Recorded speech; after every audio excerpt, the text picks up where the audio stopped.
Buenas noches con todos. En esta oportunidad voy a presentar mi trabajo de investigación titulado Calculando la eficiencia de mercado para el mercado integrado latinoamericano utilizando el exponente de Hartz mediante una aproximación dinámica del rango rescalado. Quisiera empezar describiendo qué es la eficiencia del mercado. Según la trilogía de fama de los papers del 70, 91 y 98, se mencionan tres formas de la eficiencia de mercado. La forma débil, en la que se menciona que los precios reflejan toda la información histórica disponible. La información semifuerte, en la que menciona que los precios reflejan toda la información histórica y pública disponible. Y la hipótesis más fuerte o más general, en la que se menciona que los precios reflejan toda la información pública e incluso privada disponible. De este modo, su importancia recae en que los precios reflejen la información verdadera en un determinado momento, ¿no?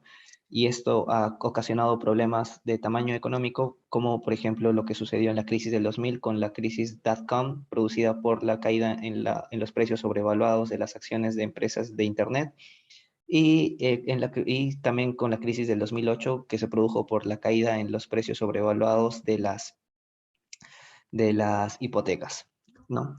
En ese sentido, el trabajo más general para el caso peruano fue desarrollado por Delgado y Humala en el 97, y se menciona que los retornos de la Bolsa de Valores de Lima no reflejan, no están acorde con la eficiencia de mercado. Sin embargo, en la actualidad, de modo de que la capitalización bursátil de la Bolsa de Valores de Lima es 11 veces mayor a la del año 2000, y el crecimiento mensual promedio fue entre 1 y 2%, y motivan a preguntarnos o a preguntarse si esta ineficiencia del mercado en el mercado de valores peruano aún continúa, ¿no? Y cómo es la situación del mercado de valores peruano en comparación con sus pares del mercado integrado latinoamericano.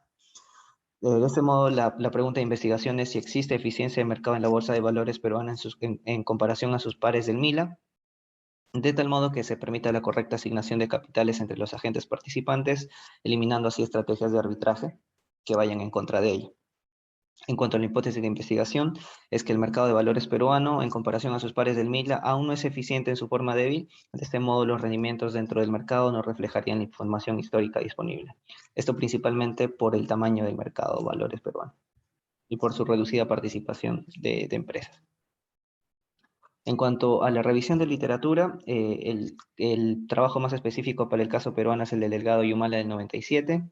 Otros menos específicos que estudian al mercado latinoamericano son los de Duarte Pérez Iñigo y Sánchez Granero.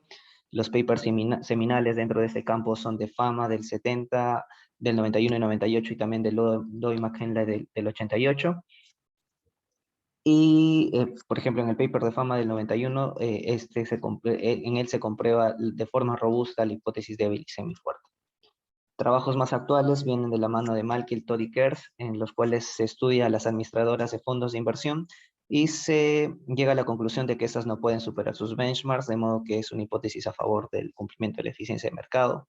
Bevan y Orlowski introducen la utilización del exponente de Hartz como una medida de eficiencia, ya que se utiliza como una medida de persistencia temporal de la serie bursátil, y Cajuero y Tabak utilizan esta metodología o este exponente para analizar la eficiencia en mercados desarrollados y en vías de desarrollo, llegando a la conclusión que los mercados desarrollados son más eficientes. Dentro de ellos, el que destaca es el mercado japonés. En cuanto al modelo teórico, dentro del trabajo seminal de Fama se describen tres modelos. El primero, basado en la hipótesis o en las expectativas, en el valor de esperado. El segundo vendría a ser un proceso de martingala. Y el último y más general es un proceso de random walk, en el cual se describe que el comportamiento de la serie es completamente aleatorio, ya que no depende de información. En cuanto al exponente de Hartz, fue propuesto por Harold Edwin Hartz en el 56 en un trabajo de hidrología. El valor del exponente de Hartz oscila entre 0 a 1, de tal modo que si se ubica entre 0 y 0.5, la serie vendría a ser antipersistente, es decir, tendría un comportamiento más volátil que un comportamiento aleatorio. Si el valor si el exponente de Hartz toma el valor de 0.5, el comportamiento de la serie sería similar al comportamiento de un random walk. y si el exponente de Hartz toma un valor superior, es decir, entre 0.5 a 1, la serie sería persistente de tal modo que se podría predecir. Es decir, que un valor alto, un valor bajo, es más probable que continúe siendo alto o bajo. En cuanto a los datos, a la aproximación metodológica de este trabajo, los datos que se utilizan son los siguientes, que fueron obtenidos de Bloomberg, son los índices de la cotización del mercado bursátil de cada país del mercado integrado latinoamericano. Y en cuanto a su comportamiento, se observa que es altamente volátil. Sin embargo, con lo que se trabaja, sin embargo, los datos que se utilizan para calcular el exponente de Hartz vendrían a ser las series en diferencias, que a simple vista muestran un comportamiento estacionario. En ese sentido, la siguiente tabla menciona o se muestran los principales estadísticos, dentro de los cuales quisiera resaltar el estadístico KPSS, que es el estadístico del KPSS test, que es un test de estacionariedad, que se diferencia del normal, del ya conocido ADF o Augmented Dickey Fuller, ya que este también permite conocer la estacionalidad de la serie en tendencia. Y esta tabla son los estadísticos calculados para las series en diferencias, y todas estas vendrían a ser estacionarias. En cuanto a la metodología utilizada dentro del trabajo, se denomina rango rescalado, con una variante dinámica que es la que se añade en este trabajo, y en esta tabla se muestran otras alternativas para la estimación del exponente de Hartz, como el Trending Fluctuation Analysis, Gewick, Porter and Hudak, y el que se utiliza es el Riscal Range, que es el más utilizado, y que fue comprobado, y que en el trabajo de Shan del 2020 se comprobó que es la forma de calcular el exponente de Hartz con una menor varianza, y es justamente por lo cual se utiliza esa aproximación metodológica en este trabajo. Para calcular el rango de rescalado se siguen los siguientes pasos. De la serie completa se dividen en n subgrupos de tamaño n. El segundo paso vendría a ser calcular la media dentro de cada subgrupo. El tercer paso sería calcular la desviación de estándar dentro de los valores de cada subgrupo. El cuarto paso sería calcular la suma acumulada de las desviaciones estándar de cada subgrupo.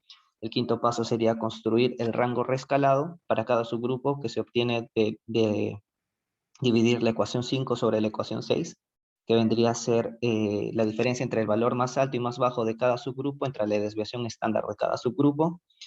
Y finalmente se obtendría esta ecuación, que vendría a ser el rango rescalado.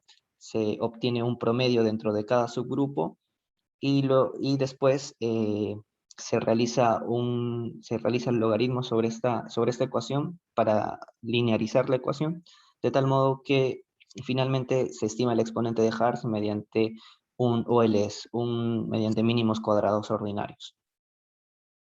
Esta metodología econométrica de mínimos cuadrados ordinarios es muy utilizada dentro del campo del Empirical Asset Pricing, como en los trabajos de Fama Friends de los Three Factor Models, por ejemplo, de los Five Factor Models, cuyo aplicación al mercado desarrollado, perdón, al mercado emergente también ha sido utilizada, ¿no? En cuanto a los resultados del trabajo, se muestran en el siguiente gráfico. Este es el comportamiento o la dinámica del exponente de Hartz, que tendríamos que entender al exponente de Hartz como una medida de eficiencia del mercado. Y de este modo se comprueba que el mercado menos eficiente es el peruano, con un pronunciado ciclo de ineficiencia entre el 2016 y 2019. Chile vendría a presentar una trayectoria estable cercana al umbral de eficiencia, que es el valor de 0.5, que está representada por una línea de color en este gráfico, en cada subgráfico. Colombia vendría a presentar una trayectoria con recuperación a los niveles de eficiencia. México es el mercado más estable dentro del MILA, siendo el único mercado que se ha ubicado por debajo del umbral entre el periodo 2017 y 2018. Y algo a destacar es que entre los cuatro gráficos todos se alejan del nivel de eficiencia a partir del año 2020, y esto se intuye por el aumento especulativo y por la mayor liquidez como respuesta a la pandemia, ¿no? Finalmente, las conclusiones son que México es el mercado más eficiente, esto principalmente a su tamaño y desarrollo financiero, y a la mayor participación de agentes que agilizan el proceso de corrección de precios. Perú, Chile y Colombia muestran una trayectoria fuera de la región de eficiencia de mercado, y a Perú lo ubicamos como el país menos eficiente, con un mayor número de ciclos de ineficiencia, y Chile como el país más estable, con niveles muy cercanos a la región de eficiencia, que es el valor de 0,5. Y en cuanto a Colombia, se observa una clara tendencia hacia la región de eficiencia de mercado. De este modo, se concluye que las políticas orientadas al control y supervisión de las entidades que conforman el mercado de valores deberían también estar apoyadas por otras medidas de política que favorezcan a la mayor profundización financiera, que permita la inclusión de nuevos agentes responsables, los cuales van a permitir dinamizar o agilizar el proceso de corrección de precios dentro del mercado. Eso sería todo. Muchas gracias.